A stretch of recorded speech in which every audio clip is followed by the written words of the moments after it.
নমস্কার বন্ধুরা, আজকের ভিডিওতে আমি আপনাদের হনুমান জয়ন্তী সম্পর্কে ডিটেলস জানাবো।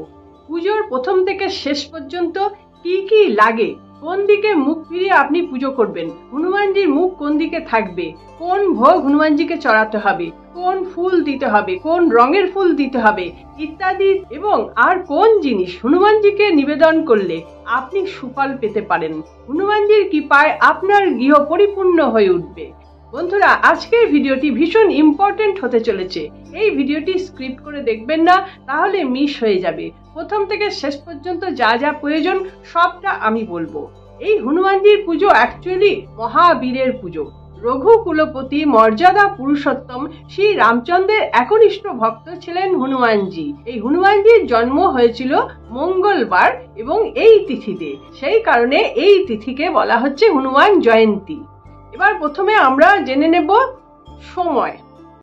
পূর্ণিমা তিথি শুরু 12ই এপ্রিল শনিবার ভোর 3:20।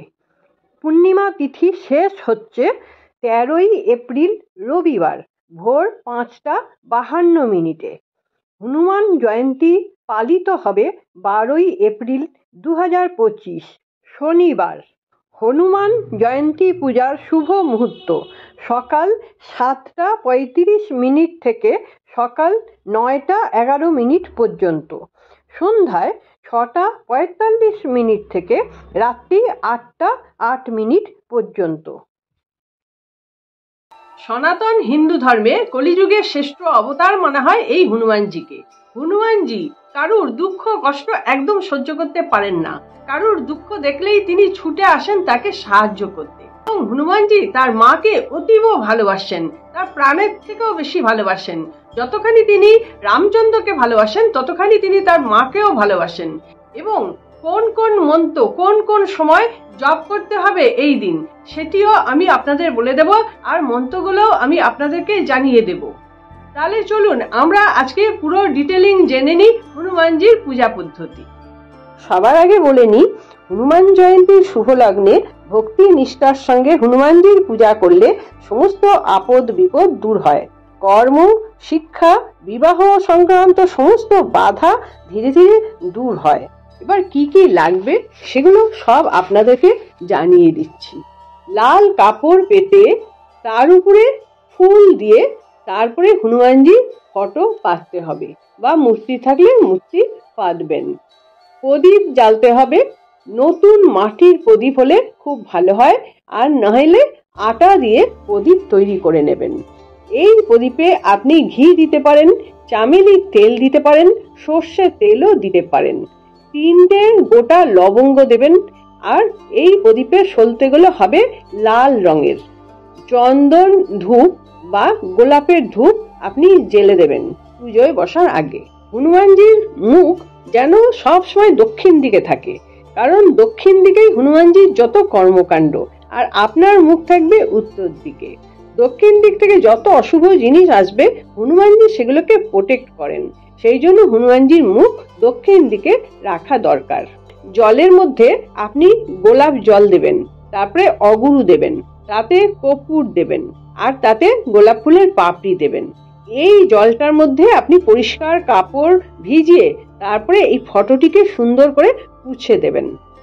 এবার জল চৌকির উপরে লাল কাপড় পেতে দেবেন। লাল কাপড়ের উপর কিছু ফুল ছড়িয়ে ফটোটিকে স্থাপন করবেন। এরপর হাতে গঙ্গা জল নিয়ে আচমন করতে হবে, নম বিষ্ণু নম বিষ্ণু নম বিষ্ণু। এবার হাতটি খুব ভালো করে ধুয়ে নিয়ে বিষ্ণু দেবতাকে স্মরণ করতে হবে। ওং অপবিত্র পবিত্র বা সর্বাবস্থান গত হপি বা জয় সরেত পুণ্ডরীকাক্ষং সবাহ্য অভ্যন্তর সূচি নমঃসূচি নমঃসূচি নমঃসূচি। হনুমানজির পূজার আগে রামচন্দ্রের পূজা আগে করে নিতে হয়। রামচন্দ্রকে কেশর আর চন্দন মিশিয়ে তিলক পরিয়ে দেবেন, ফুল দেবেন, তুলসী পাতা নিবেদন করবেন। রামচন্দ্রকে পুজো করতে হবে এই মন্ত্র বলে, রামায় রামচন্দ্রায় রামভদ্রায় বেধসে রঘুনাথায় নাথায় সীতায় পতয়ে নমঃ। দক্ষিণে লক্ষণ ধন্যী বামত জানকী শুভা পুরত মারুতি যস্য তং নমামি রঘুত্তম। এরপর হনুমানজির পূজা করতে হবে।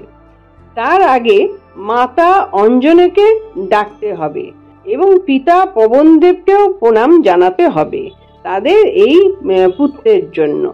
এবার হনুমানজির কপালে আপনি লাল চন্দনের টিপ পরিয়ে দেবেন এবং সেটি মেটে সিঁদুরের টিপ হবে। পইতে দেবেন লাল সুতো বা ধাগা দিতে পারেন, আর চন্দনের আতর লাগিয়ে দেবেন। এরপর ফুল দেবেন। কি কি ফুল দেবেন? লাল ফুল দেবেন, লাল জবা, লাল গোলাপ, লাল জাতীয় ফুলটি হনুমানজিকে নিবেদন করবেন। হনুমানজি লাল ফুল খুব ভালোবাসেন। এবার আপনি 11টি অশ্বত্থ পাতা আগে থেকে তুলে রেখে দিয়েছেন, যেটা সেই অশ্বত্থ পাতা তোলার আগে কিন্তু ব্রহ্মা, বিষ্ণু, মহেশ্বর তিনজনকে প্রণাম জানাতে হবে যে এই পাতা নিচ্ছি বলে আপনি 11টি অশ্বত্থ পাতা নেবেন, খুব সুন্দর দেখে, যেন ফাটা ফুটো এগুলি না হয়। অশ্বত্থ পাতা যদি আপনারা না পান তাহলে আপনারা বট পাতা নিতে পারেন, আকন্দ পাতা বা তুলসী পাতাও নিতে পারেন। প্রতিটি পাতার সোজা পিঠে লাল চন্দন দিয়ে লিখে দিতে হবে জয় শ্রীরাম। এবার ওই পাতার বোটাগুলোর মধ্যে লাল সুতো বেঁধে বেঁধে মালা তৈরি করতে হবে, 11টা পাতার মালা। এবার হনুমানজির কপালে লাল চন্দনের ফোঁটা দিন এবং লরির সিঁদুরের ফোঁটা দিয়ে দিন। আর বস্ত্র হিসেবে যদি আপনি কিছু দিতে চান এই সময় দিতে পারেন, আর বস্ত্র হিসেবে শুধু সুতো দিলেও হবে, লাল সুতো বা মৌলির সুতো। এবার লাল ফুলের মালাটি হনুমানজির গলায় পরিয়ে দিন, জবা ফুল বা গোলাপ ফুলের মালা আর তুলসী পাতার মালাটিও পরিয়ে দিন। তুলসী পাতার মালা না থাকলে একগোছা তুলসী পাতা নিবেদন করে দিন। এবার মন্ত্র জপ করবেন, ওং হং হনুমতে নমঃ। এই মন্ত্রটি আগে জপ করতে হবে। মন্ত্রটি 11 বারও জপ করতে পারেন, আবার 108 বারও জপ করতে পারেন, আপনাদের যেটা ইচ্ছা। এখানে আরেকটা কথা বলে রাখি, আপনারা যে পুজো করছেন উপোস করেই পুজো করার চেষ্টা করবেন। যদি কেউ থাকতে না পারেন তাহলে তিনি ডাবের জল, মিষ্টি ইত্যাদি খেতে পারেন। হনুমানজি ভক্তের কষ্ট কিন্তু সহ্য করেন না। আপনি যদি খেয়েও করেন তাতে হনুমানজি অসন্তুষ্ট হবেন না। এবার একটি পানে লাল চন্দনের ফোঁটা দিন। এই পানটির উপরে 5টি লবঙ্গ, একটি সুপুরি আর 5টি এলাচ এইটা দিয়ে হনুমানজির কাছে নিবেদন করুন। তার সঙ্গে আপনি একটা লাল ফুল দিতেও পারেন। এই পানটি পুজো শেষ হয়ে গেলে আপনি জলে দিয়ে দেবেন। আর এই সুপুরি, লবঙ্গ, এলাচ এই 3টে জিনিস আপনি খুব যত্ন করে রেখে দিন। নতুন লাল কাপড়ে মুড়িয়ে রেখে দেবেন পুজোর পর, পুজো হয়ে গেলে পরে আপনি আপনার পার্সোনাল জায়গায় রেখে দিন। যদি কোনো সিরিয়াস কাজে যাচ্ছেন, মামলা মকদ্দমা, কোনো ইন্টারভিউ, যে কোনো সিরিয়াস কাজে যখন যাবেন, এইটি হনুমানজিকে আবার স্মরণ করে তাকে প্রণাম করে এই জিনিসটি সঙ্গে নিয়ে যাবেন। সেখান থেকে আপনি সাকসেস হয়ে বাড়ি ফিরবেন। হনুমান জয়ন্তী হলো তো আসলে হনুমানজির জন্মদিন। সেই জন্য জন্মদিনে আমরা যেরকম কোনো উপহার দিই কাউকে, বা আমরা নিজেরাও উপহার পাই অনেক আমাদের জন্মদিনে, তেমনি হনুমানজিকেও এই দিন কিছু উপহার দেওয়ার চেষ্টা করুন, তাহলে হনুমানজি খুব সন্তুষ্ট হবেন। এবার ভোগ নিবেদনের ব্যাপারটা বলবো। পান পাতায় করে আপনি আখের গুড় আর ছোলা ভাজাও দিতে পারেন, ছোলা ভেজানোও দিতে পারেন।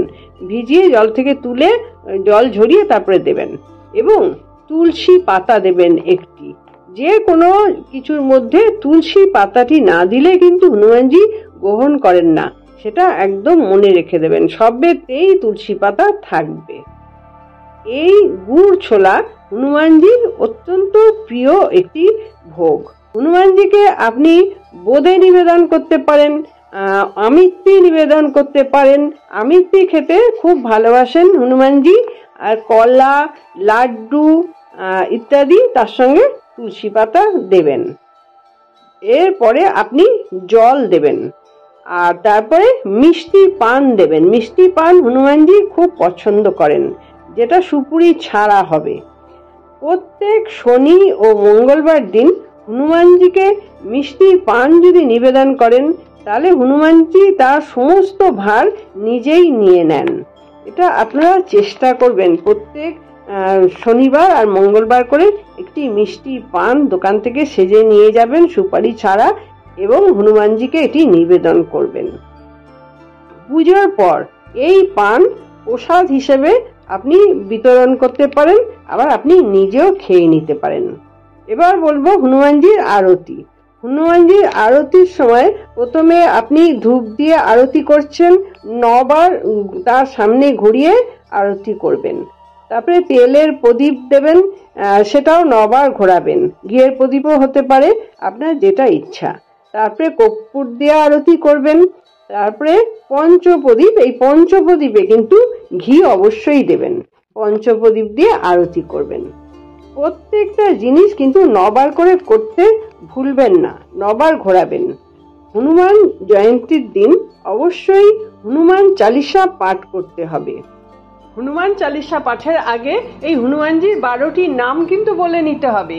ওম হনুমান, ওম অঞ্জনী সুত, ওম বায়ুপুত্র, ওম মহাবল, ওম রামেষ্ঠ, ওম ফাল্গুন সখা, ওম পিঙ্গাক্ষ, ওম অমিত বিক্রম, ওম উদধি ক্রমণ, ওম সীতাশোক বিনশন, ওম লক্ষণ প্রাণ দাতা, ওম দশগ্রীব দর্পণা। এবার আসছি হনুমান চালিসা পাঠে। হনুমান চালিসা পাঠ শুরু করার আগে জয় শ্রী রামচন্দ্রের জয় এই কথাটা আপনাকে বলে নিতে হবে। জয় শ্রী অঞ্জনা মাতার জয় এই কথাটাও আপনাকে বলে নিতে হবে। যতবার ইচ্ছা, এর কোনো সংখ্যা নেই। আচ্ছা, হনুমান চালিসা পাঠ করার নিয়ম। হনুমান চালিসা পাঠের সূচনাতেই শ্রী প্রভু রামচন্দ্রের ধ্যান করতে হবে, তার প্রণাম মন্ত্র বলতে হবে এবং রাম স্তুতি পাঠ করতে হবে। এরপর শ্রী রামচন্দ্রের বন্দনা পাঠ করতে হবে এবং এর নিচে হনুমান স্তুতি বলে যেটা আছে সেটা হনুমানজির 12 নাম স্তোত্র, এটাও পাঠ করতে হবে। এরপর শ্রী হনুমান বন্দনা পাঠ করে তারপর শ্রী হনুমান চালিসা পাঠ করতে হবে। এরপর হনুমাষ্টক পড়ে নেওয়া যেতে পারে, না পড়লেও হবে, কিন্তু আপনারা পড়ে নিতেও পারেন। হনুমান স্তব যেটা আছে ওটা বাংলায় পড়ে নেওয়া যায়। হনুমান চালিসা পাঠ শেষ হওয়ার পর আপনারা নিজেরাই বলবেন, যদি পুজোয় কোনো ভুল ত্রুটি হয় তাহলে হনুমানজি যেন ক্ষমা করেন, এই কথাটা ওনার কাছে বলে নেবেন, কেননা আমাদের অনেক ভুল ভ্রান্তি হয়ে থাকে। এবার পুজোর পর জয় শ্রী হনুমানজির জয়, জয় শ্রী বজরং বলির জয়, জয় শ্রী সংকট মোচনের জয়, এই কথাগুলি বলবেন। আজকের ভিডিওতে আমি আপনাদের হনুমান জয়ন্তীর সমস্ত ব্যাপারটাই জানালাম, কিভাবে পুজো করবেন। একটা জিনিসও মিস করবেন না, পরপর সব কাজগুলি করবেন। ভিডিওটা যদি ভালো লাগে তাহলে অন্যকে শেয়ার করে দেবেন, তারাও যদি পুজো করতে চান তাহলে পরপর এইভাবে করবেন। এগুলি আমি যেগুলো বললাম এগুলি ঘরোয়া নিজে নিজে পুজো করার জন্যই বললাম। এটি আপনি মন্দিরে গিয়েও করতে পারেন, আপনার বাড়িতেও করতে পারেন। আপনাদের সকলের জন্য হনুমান জয়ন্তীর অগ্রিম শুভেচ্ছা জানিয়ে রাখলাম। বন্ধুরা, আশা করছি ভিডিওটি আপনাদের ভালো লেগেছে। যদি ভালো লেগে থাকে তাহলে একটি লাইক দিয়ে দেবেন। যারা সাবস্ক্রাইব করে রেখেছেন আমার চ্যানেলটিকে তাদের অনেক অনেক ধন্যবাদ। যারা এখনো করে উঠতে পারেননি চ্যানেলটি সাবস্ক্রাইব করে রাখবেন। নমস্কার, দেখা হচ্ছে পরের ভিডিওতে।